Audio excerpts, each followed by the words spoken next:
अपना उत्तराखंड आप देख रहे हैं, आपके साथ मैं हूं कंचन डोगरा। और आइए सबसे पहले जानिए देहरादून से आती खबर, जहां पर प्रेम नगर में बनी अवैध मजार को प्रशासन की टीम ने देर रात ढा दिया। सीएम धामी के सरकारी जमीन को अतिक्रमण मुक्त करने के निर्देश के क्रम में अवैध मजार पर एक्शन हुआ। गौरतलब है कि उत्तराखंड में सैकड़ों अवैध मजार पिछले कई महीनों में ध्वस्त की जा चुकी हैं।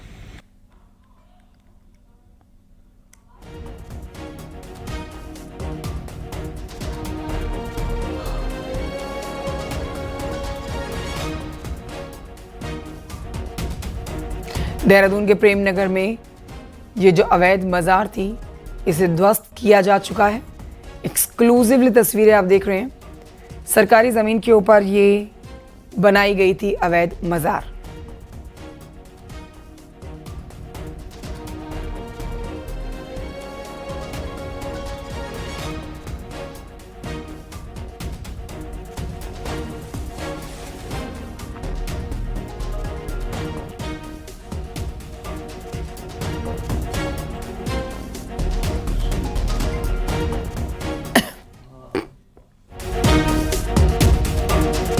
अवैध मजार पर चला है बुलडोजर।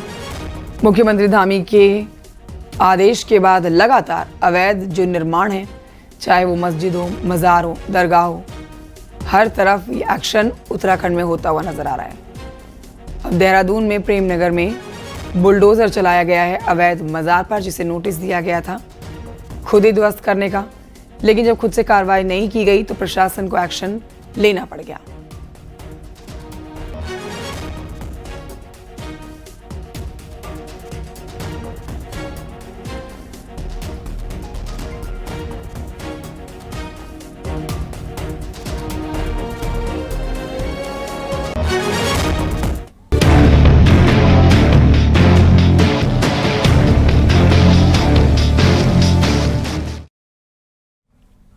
उत्तराखंड में मौसम विज्ञान केंद्र ने आज और कल तेज बारिश का ऑरेंज अलर्ट जारी किया है। देहरादून, पौड़ी, टिहरी, उत्तरकाशी के लिए अलर्ट है। इसके साथ ही बाकी जिलों में भी तेज बारिश का अलर्ट है। मौसम विज्ञान केंद्र ने पहाड़ों में सफर करने के दौरान एहतियात बरतने को कहा है।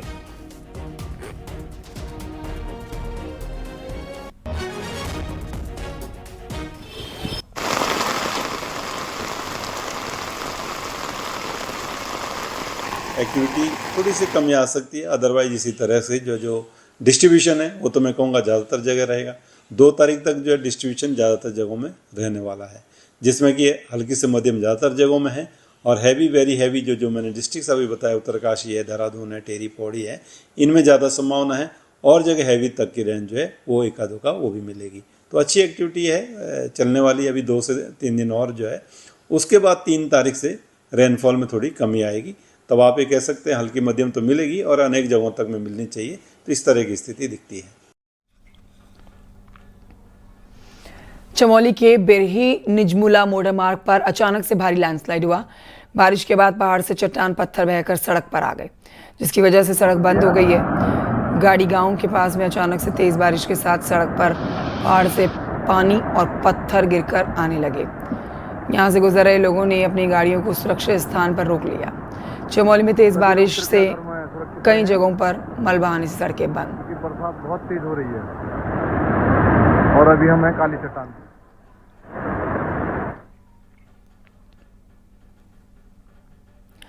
उधर पिथौरागढ़ टनकपुर हाईवे में लैंडस्लाइड होने से हजारों यात्रियों फंसे हुए हैं।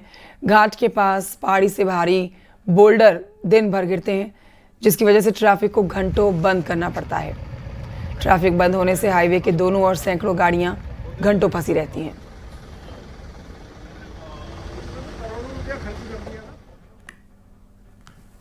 ढाई घंटे हो चुके हैं यहाँ पे। सुबह से मैं जाम में हूँ।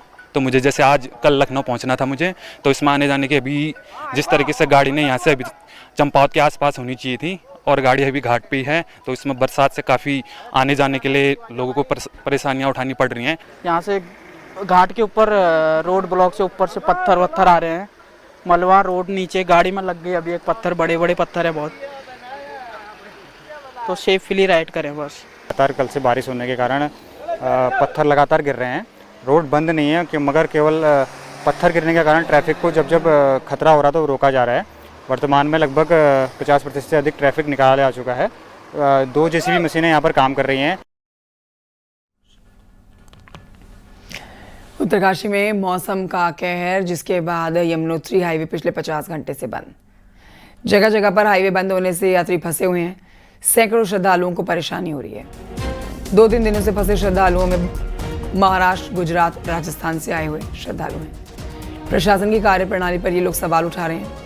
यमुनोत्री हाईवे सिलाई बैंड और ओजरी के बीच 2 जगहों पर बंद है।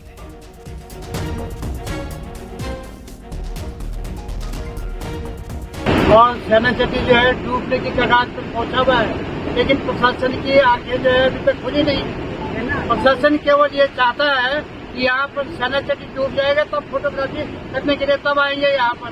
बाकी ऐसा नहीं है कि टाइम पर जो है कुछ काम किया जाए। सरकार से कहना चाहता हूँ, उत्तरकाशी डीएम साहब से, जिलाधिकारी महोदय से कहना चाहता हूँ कि आप देख क्या रहे हैं। आपके कार्यकाल में जो गंगोत्री की यात्रा, यमुनोत्री की यात्रा, ये इसके आप अध्यक्ष हैं। आप 3 दिन से यहाँ यात्री नहीं है, इनकी खाने की व्यवस्था नहीं हो रही है, रहने की व्यवस्था, लोगों के पास धन खत्म हो गया।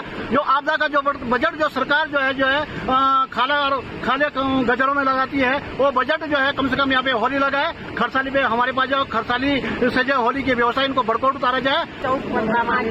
हमारी 10 गाड़ी निकल गई, हमारी एक गाड़ी रोका गई, गंगोत्री का दर्शन करके आया नहीं, इधर रोका गई, रास्ता पर आ गया। हम बुरी तरह से यहाँ फंस गए हैं और हम जितना जल्दी सरकार से अनुरोध करते हैं, हमको जितना जल्दी यहाँ से जल्द से जल्द निकाला जाए। पैसा खत्म होने वाला है, सामान भी सब नीचे रह गया है, ऐसा है, सब उधर ही रह गया नीचे। तो जल्दी से जल्दी रास्ता खुलना चाहिए। देखता उधर यात्री के लिए इसलिए आया हम, वो तो व्यवस्था है बोले, इधर तो हमको कोई व्यवस्था नहीं दिख रही बोले। 3 दिन से फंसे हुए हैं हम लोग यहाँ। हम यात्रा कमेटी वाले सब है, तो 3 दिन से यहाँ सब खाना पीने का सब प्रॉब्लम आ जा रहा है। हमको जो परेशानी है वो हमको मालूम है, क्योंकि हमारी इच्छा नहीं हो रही वहाँ रुके करके। कहाँ से आए सर आप लोग? हम आए महाराष्ट्र, जलगांव डिस्ट्रिक्ट। हम आए हैं 27-28 लोग हैं। हरिद्वार में प्राचीन भीमगौड़ा मंदिर में पहाड़ से बोल्डर गिरने से क्षतिग्रस्त हो गया। लगातार हुई बारिश के बाद मनसा देवी मंदिर की पहाड़ी से बड़ा पत्थर खिसककर नीचे भीमगौड़ा मंदिर पर गिर पड़ा। ये देखिए तस्वीरें भी आप देख रहे हैं। मंदिर में लगे हुए सीसीटीवी कैमरे में तस्वीरें रिकॉर्ड हुई हैं। मंदिर की छत ध्वस्त हो गई है।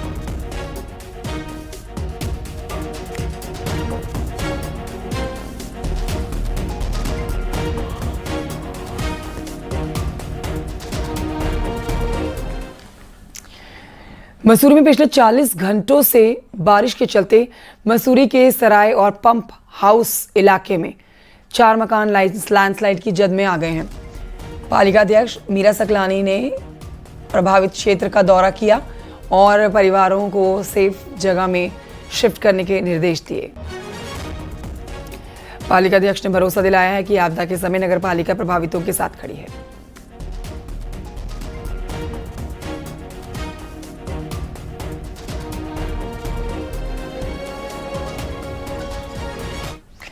उधर कोटद्वार से नजीबाबाद को जोड़ने वाला नेशनल हाईवे 534 इन दिनों बुरी तरह से प्रभावित है। जफराबाद के पास में पुलिया टूट चुकी है, जिससे कोटद्वार का अन्य हिस्सों से संपर्क पूरी तरह से टूट गया है।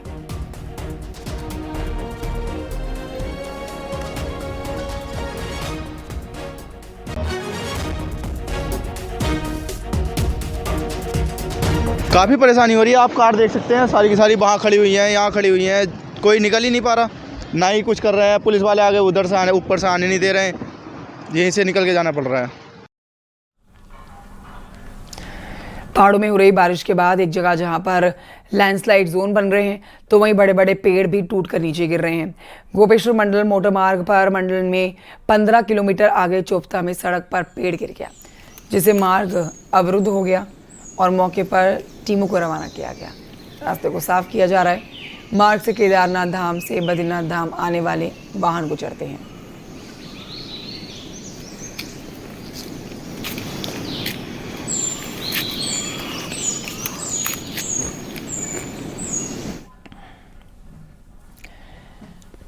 और ये आपको दिखाएंगे बागेश्वर की तस्वीर, जो कि पूरे सिस्टम की पोल खोल रही है। यहाँ खड़िया खनन के बाद बड़े बड़े गड्ढे बन गए हैं, लेकिन उन्हें भरा नहीं गया है और अब मॉनसून में हालात देखिए इसके। बागेश्वर में तेज बारिश के बाद खदानों में आपदा जैसे हालात हैं।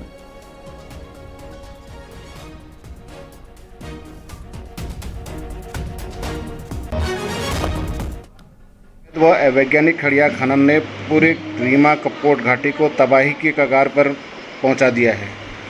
आप तमाम बरसात में देख रहे हैं, तमाम वीडियो के माध्यम से आपको पता लग रहा है कि खनन माफियाओं ने किस कदर जो है बागेश्वर के रीमा कपकोट कांडा क्षेत्र को तबाह करने का फुल प्रूफ प्लान जो है तैयार किया हुआ है। नैनीताल में खतरे की जद में रह रहे लोगों का मॉनसून में विस्थापन होगा। न्यूज़ 18 की खबर के बाद नैनीताल प्रशासन एक्टिव मोड में है। खूपी से लेकर नैनीताल के आवागढ़ तक प्रशासन की टीम निरीक्षण करेंगी। सभी जगहों पर लोगों को डेंजर जोन से हटने के निर्देश दिए गए हैं। स्खलन संभावित जो एरियाज़ हैं जहाँ पर दरारें आई हुई हैं वहाँ पर ना रहें, वहाँ से किसी सुरक्षित स्थानों में शिफ्ट हो जाएं।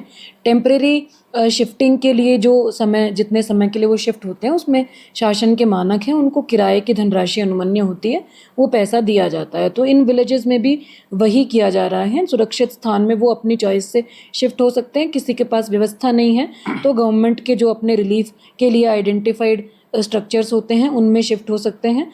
जहाँ पर वो अपनी व्यवस्था करते हैं वहाँ उनको किराए की धनराशि दी जाती है। बरसात के दौरान उत्तराखंड में आपदा की घटनाएं आम हो जाती हैं। ऐसे में एसडीआरएफ की भूमिका सबसे अहम हो जाती है। लेकिन इन आपदा योद्धाओं की ज़मीनी हकीकत क्या है, उनके सामने क्या चुनौतियां आती हैं, इसे जानने के लिए आईजी एसडीआरएफ ने पोस्टरों का निरीक्षण किया।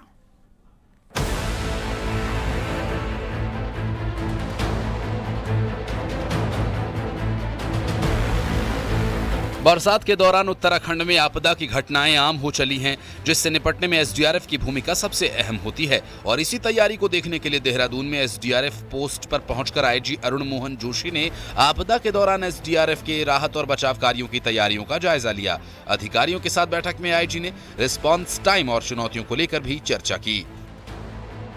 हमारे एसडीआरएफ के कर्मचारी हैं, पूरी तरीके से मुस्तैद हैं और 24/7 अलर्ट हैं, और जो उनका रिस्पॉन्स टाइम है वो भी हमने एग्जामिन किया है। बाय एंड लार्ज 5 मिनट से कम का है सभी पोस्ट पे।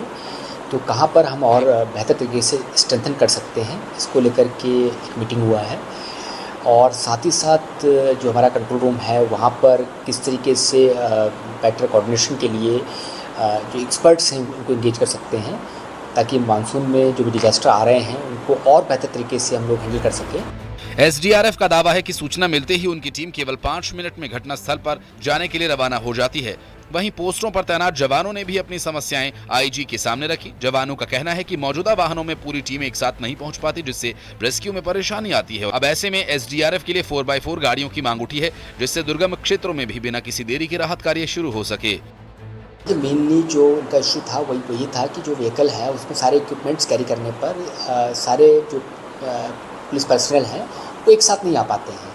तो उसका अभी इमीडिएट क्या सोल्यूशन हो सकता है उसके बारे में उनको कम्युनिकेट किया है, और लॉन्ग टर्म में क्या हम लोग को सोल्यूशन के लिए निकालना है उसको लेकर के जो यहाँ पर सीनियर अधिकारी हैं उनके साथ बात की है। जरूरत है एसडीआरएफ के इंफ्रास्ट्रक्चर को और बेहतर बनाने की, जिससे न सिर्फ आपदा में फंसे लोगों की जान बचाई जा सके बल्कि रिस्पॉन्स टाइम भी कम से कम हो। सत्येंद्र बर्तवाल, न्यूज़ 18 देहरादून। उत्तराखंड पुलिस अब अपने वफादार सहयोगियों की टीम को और मजबूत करने जा रही है। बम हो या फिर ड्रग्स, भूखंड हो या फिर आपदा, ये साइलेंट वॉरियर्स हर मोर्चे पर डटे रहते हैं। रिपोर्ट देखिए।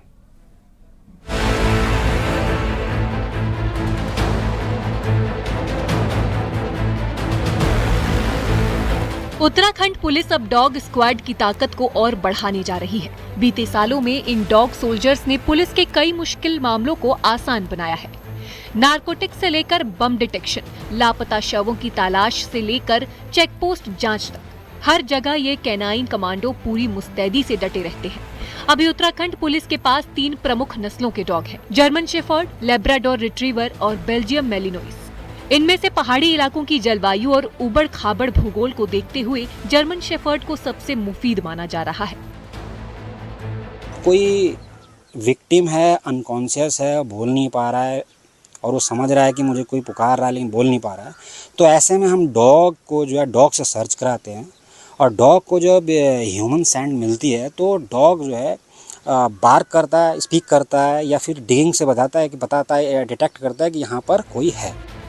अब Uttarakhand police in dog squad की संख्या और ट्रेनिंग दोनों बढ़ाने जा रही है। आने वाले समय में इन्हें हाईवे, इंटरस्टेट चेक पोस्ट और सार्वजनिक जगहों पर भी तैनात किया जाएगा ताकि संदिग्ध गतिविधियों पर नजर रखी जा सके।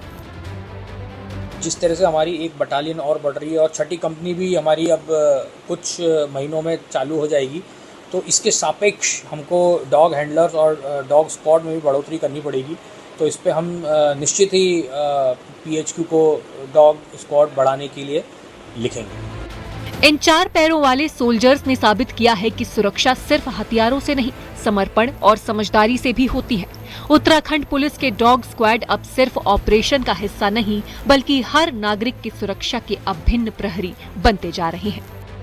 सतेंद्र बर्तवाल, न्यूज़ 18, देहरादून। देहरादून में आज बीजेपी का प्रांतीय परिषद का सम्मेलन, मुख्यमंत्री पुष्कर सिंह धामी होंगे शामिल। भाजपा प्रदेश अध्यक्ष और राष्ट्रीय परिषद सदस्य के नाम पर मोहर लगेगी। प्रदेश प्रभारी दुष्यंत गौतम, केंद्रीय राज्य मंत्री हर्ष मल्होत्रा मौजूद रहेंगे।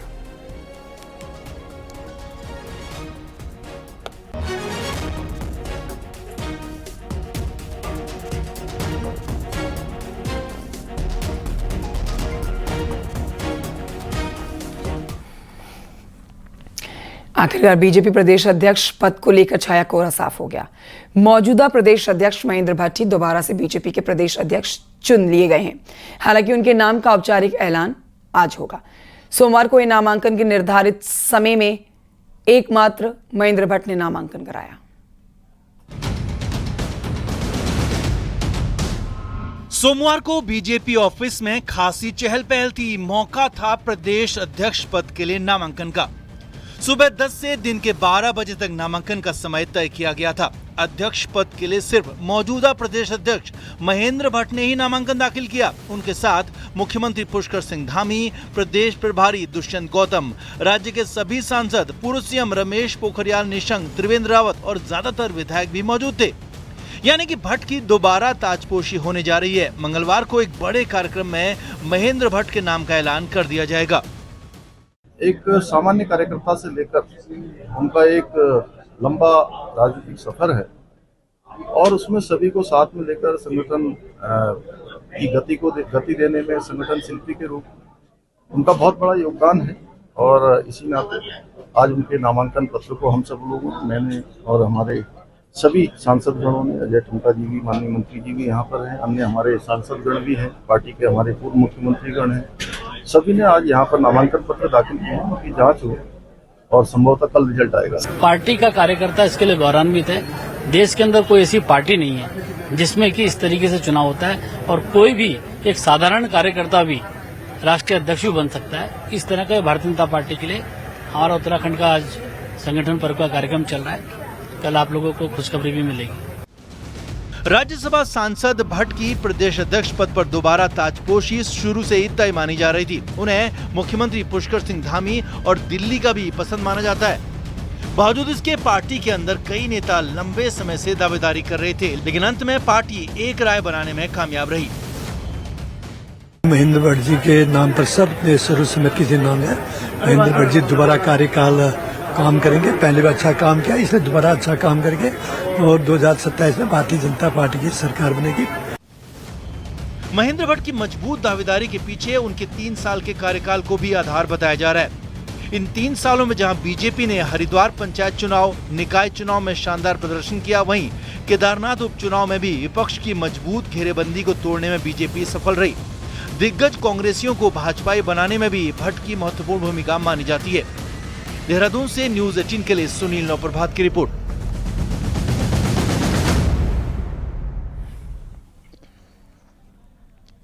अगली खबर चमोली से है, जहां पर जोशीमठ में मामूली विवाद के बाद निहंग सिखों ने स्थानीय व्यापारियों से मारपीट कर दी और तलवार से हमला कर दिया। तलवार के हमले में एक व्यापारी गंभीर रूप से घायल हो गए। यही नहीं, शिकायत पर जब आरोपी को पुलिस थाने लेकर आई तो वहां थाने में भी आरोपी सिख श्रद्धालु ने पुलिस वालों पर हमला कर दिया। दरोगा घायल हो गए। नीचे से ऋषिकेश से जो ये शासन इनको भेज रहे हैं, एक गाड़ी में 50-50, 20-20 आदमी, जबकि पिकअप गाड़ी है। पिकअप गाड़ी में केवल 5 आदमी को बैठने के अलाउड है। इस गाड़ी में 25 आदमी बैठे हुए हैं। सब लोगों ने हथियार रखे हुए हैं और वो हथियार के बल पे स्थानीय लोगों को डरा धमका रहे हैं।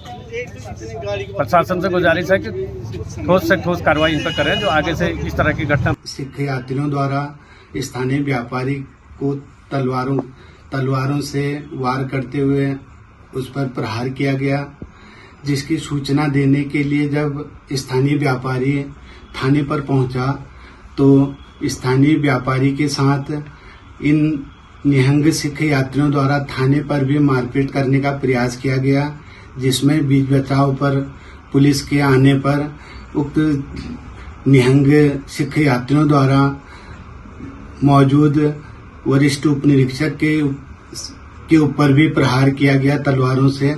इस मामले में कुल 8 निहंग सिख यात्रियों में से 7 निहंग सिख यात्रियों को गिरफ्तार किया जा चुका है। हरिद्वार में एक रेस्टोरेंट में खाना खाने के दौरान बाहर से आए 2 परिवार आपस में भिड़ गए। मामूली सी बात हुई, कहा सुनी इतनी बढ़ गई कि मारपीट होने लगी और देखिए दोनों पक्षों में लात घूंसे चल पड़ी। मारपीट में महिलाएं भी शामिल नजर आईं। इस मारपीट को देखते बीच बचाव करने के लिए होमगार्ड आ गए, जिनके साथ भी धक्का मुक्की हुई। हंगामे का ये वीडियो सोशल मीडिया पर वायरल है।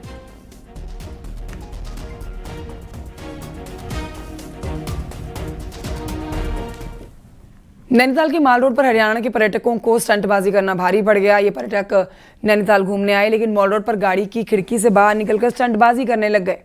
2 तस्वीरें आपके सामने, एक तरफ स्टंटबाजी होती हुई देखी गई और वहीं दूसरी तरफ पुलिस ने जब एक्शन लिया तो दोनों की गाड़ी के लाइसेंस रद्द कर दिए, गाड़ी भी सीज करने के लिए कहा और मोटा जुर्माना ठोका।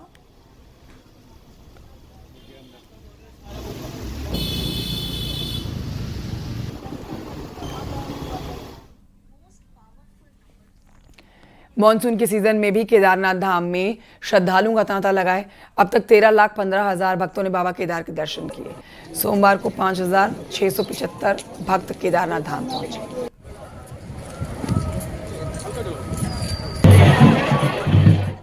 तो वहीं बद्रीनाथ धाम में भी श्रद्धालुओं का तांता लगा हुआ है। बद्रीनाथ धाम में अब तक 10 लाख से ज्यादा श्रद्धालु दर्शन कर चुके हैं, जो अपने आप में एक बड़ा रिकॉर्ड है।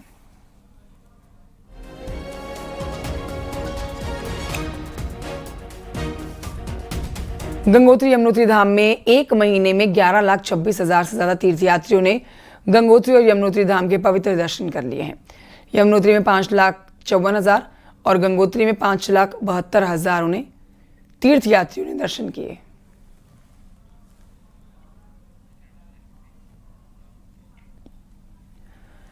रामनगर के फाटो रेंज के पास में एक वीडियो सोशल मीडिया पर वायरल हो रहा है, जहां पर 2 हाथी आपस में लड़ते हुए नजर आ रहे हैं। इसमें से एक हाथी बहुत बड़ा है, जबकि दूसरा हाथी थोड़ा छोटा है। हाथियों की इस लड़ाई से जमीन कांपती हुई महसूस की गई है। देखिए आप, बड़ा हाथी छोटे हाथी को डोमिनेट कर रहा है। सोशल मीडिया इस वायरल वीडियो की पुष्टि नहीं करता।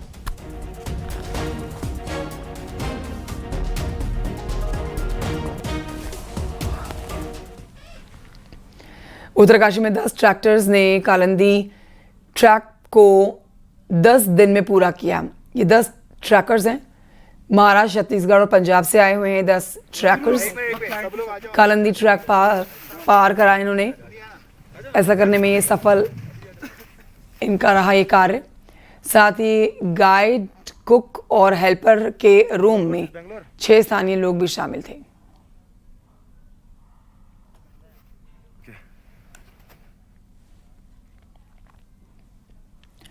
और अंत में देखिए पहाड़ की 10 बड़ी खबरें पहाड़ टॉप 10 में।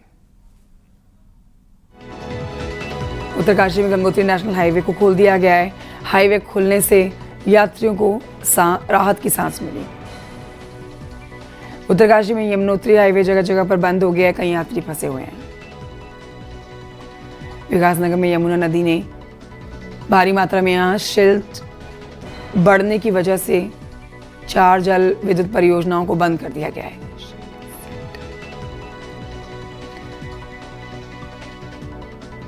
देहरादून नगर निगम में होल्डिंग और यूनिपोल में 300 करोड़ की गड़बड़ी के मामले में हाईकोर्ट सख्त।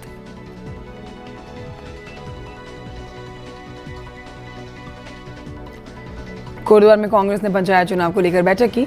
संभावित जिला पंचायत सदस्य पद के दावेदारों के साथ चर्चा हुई। अल्मोड़ा दुग्ध संघ के अध्यक्ष और कर्मचारी संघ आमने सामने। कर्मचारियों ने अध्यक्ष पर गलत व्यवहार और गाली गलौज करने का आरोप लगाया। बागेश्वर में गरुड़ गंगा में बनाई जा रही बहुमंजिला पार्किंग पर हाईकोर्ट ने रोक लगा दी।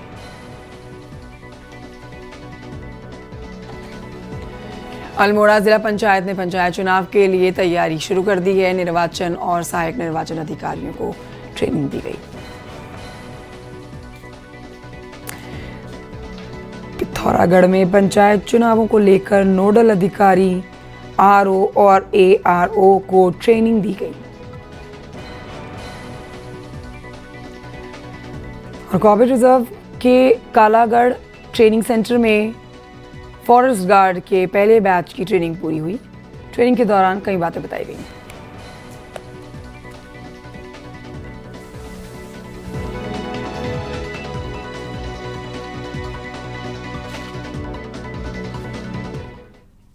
और इन खबरों के साथ वक्त एक छोटे से ब्रेक का है, कहीं मत जाइए, जल्द लौटेंगे।